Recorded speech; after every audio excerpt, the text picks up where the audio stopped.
લોકસભા ચૂંટણી 2024ના 7મા અને અંતિમ તબક્કામાં શનિવારે એટલે કે 1 જૂનના રોજ 7 રાજ્યો અને 1 કેન્દ્ર શાસિત પ્રદેશની 57 બેઠકો પર મતદાન થશે, જેમાં કુલ 904 ઉમેદવારો ચૂંટણી મેદાને છે। 2019માં આ બેઠકોમાંથી ભાજપ મહત્તમ 25, ટીએમસી 9, બીજેડી 4, જેડીયુ અને અપના દળ 2 બેઠક જીતી શક્યું છે। પંજાબને કારણે કોંગ્રેસને 8 સીટો મળી હતી, જ્યારે આ તબક્કામાં વડાપ્રધાન નરેન્દ્ર મોદી, 3 કેન્દ્રીય મંત્રી આર.કે. સિંહ, રવિશંકર પ્રસાદ અને અનુરાગ ઠાકુર મેદાનમાં છે। 4 કલાકારો કંગના રનૌત, રવિ કિશન, પવનસિંહ, કાજલ નિષાદ પણ ચૂંટણી લડી રહ્યા છે।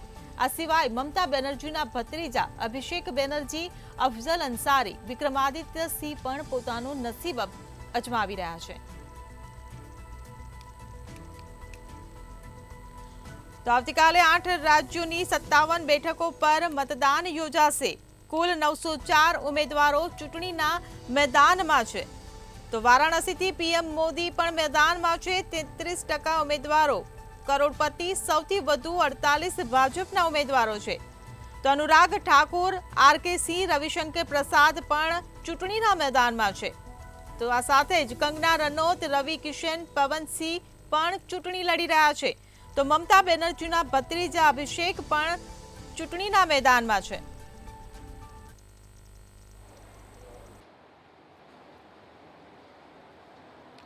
જે પ્રમાણે લોકસભાનું જે ઇલેક્શન જે શરૂ થયું ને 7 ફેઝની અંદર જે ઇલેક્શન ચાલતું હતું તેનો 7મો ફેઝ જે છે તેના માટેનું મતદાન છે તે આવતીકાલે થવાનું છે। 1 જૂનના રોજ આ જે મતદાન છે તે થવાનું છે, તેને લઈને તમામ જે તડામાર તૈયારીઓ છે તે તંત્ર દ્વારા કરી દેવામાં આવી છે અને જે પૂર્ણતાના આરે છે। સાથે વહેલી સવારથી તે જે મતદારો છે તે પોતાનો મતાધિકાર જે છે તેની અંદર મતદાન કરવાના છે। પરંતુ હાલ જે પ્રમાણે 57 જે સીટો છે તે પ્રમાણે મતદાન થવાનું છે અને સાથે જ આ તમામ જે મતદાન છે તેના માટેના જે ઉમેદવારો છે તે ખાસ કરીને વડાપ્રધાન નરેન્દ્ર મોદી છે, 4 મંત્રી છે, 4 જે મોટા એક્ટર્સ છે અને સાથે સાથે જે ઘણા બધા જે નેતાઓ જે છે તેના માટે મતદાન જે લોકો કરવાના છે। આ સાથે સૌથી મહત્વપૂર્ણ વાત છે વારાણસીની અંદર જે પ્રમાણે વડાપ્રધાન નરેન્દ્ર મોદીએ પોતાની જે ઉમેદવારી ભરી છે, મંડી હિમાચલથી કંગના રનૌતે પોતાની જે ઉમેદવારી ભર્યું છે, ત્યારે આ તમામ જે ઉમેદવારો છે તેના માટેનું જે મતદાન છે તે થવાનું છે। સાથે સાથે જે પ્રમાણે અત્યારે જે એડીઆરના જે આંકડા સામે આવ્યા છે, જેની અંદર કેટલા મતદારો જે છે તેની સામે ગંભીર ગુનાઓ નોંધાયા છે તે અંગેનો પણ જે આખું એનાલિસિસ કરતો ડેટા છે, જેની અંદર 199 જેટલા જે ઉમેદવારો છે તેની સામે ગંભીર પ્રકારના જે ગુના છે, ખાસ કરીને હત્યા, અપહરણ જેવા જે ગુનાઓ છે, ગંભીર ગુનાઓ તેવા નોંધાઈ ચૂક્યા છે। આ પ્રમાણે એડીઆરનો જે ડેટા છે તે સામે આવ્યો છે।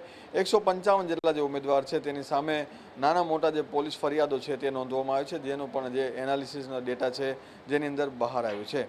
સાથે સૌથી મહત્વપૂર્ણ વાત કરવામાં આવે તો પંજાબના જે ઉમેદવાર છે તેઓની પાસે સૌથી વધારે જે પ્રોપર્ટી એટલે કે મિલકત છે તેમણે પોતાના જે બતાવી છે, તેની અંદર તેણે 198 કરોડની પોતાની પ્રોપર્ટી જે છે તે પોતાના ઉમેદવારી ફોર્મ ભરતી વખતે દર્શાવી છે। એટલે કે 198 કરોડની સાથે સૌથી વધારે પૈસા એટલે મિલકત ધરાવતા જે વ્યક્તિ છે તે જે પંજાબના જે છે તે છે। સાથે સૌથી મહત્વ ઓડિશાના જે એક વ્યક્તિ છે ભાનુપ્રસાદ, તેમની સંપત્તિ છે તે ખૂબ જ ઓછી છે।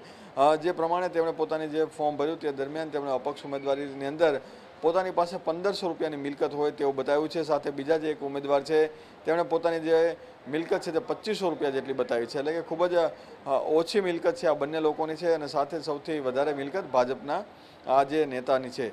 સાથે સાથે 44 જેટલા જે કરોડપતિ જે ઉમેદવારો છે તે પણ આજે સીટોની અંદર પોતાનું જે ભાવિ અજમાવી રહ્યા છે। એટલે કે આવતીકાલથી જ્યારે મતદાન થવાનું છે, વહેલી સવારથી જ્યારે મતદાન શરૂ થશે અને મોડી સાંજ સુધી મતદાન થશે, ત્યારે શાંતિપૂર્ણ રીતે મતદાન થાય, લોકો વધારે મતદાન કરે તે માટેનો પ્રયાસ તંત્ર દ્વારા જે કરવામાં આવ્યો છે।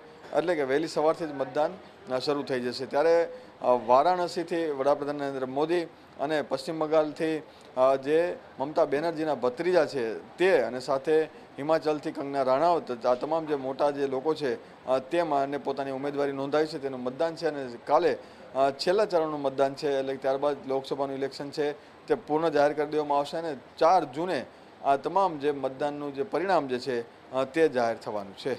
જી, તો આવતીકાલે 7મા અને અંતિમ તબક્કાનું મતદાન યોજાવાનું છે।